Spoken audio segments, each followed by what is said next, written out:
शरीफ साहब, ये मैं क्या सुन रहा हूँ कि तुमने पेट्रोल को रॉकेट बना दिया।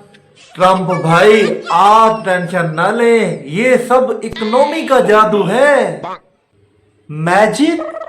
मेरे मुल्क में डॉलर स्ट्रांग हो रहा है और तुम्हारे मुल्क में पेट्रोल स्ट्रांग हो रहा है। ट्रम्प भाई, हम भी स्ट्रांग हैं, आवाम बर्दाश्त कर रही है।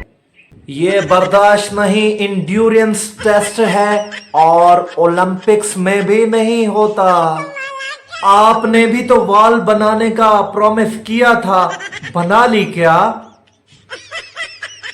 वो छोड़ो, टॉपिक्स चेंज करो। देखें, हम आईएमएफ के साथ रिलेशन स्ट्रॉन्ग कर रहे हैं।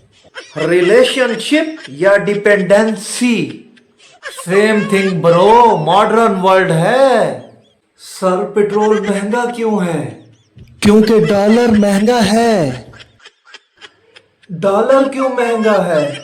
अरे, क्योंकि पेट्रोल महंगा है। ब्रो, लूप बना दिया तुमने।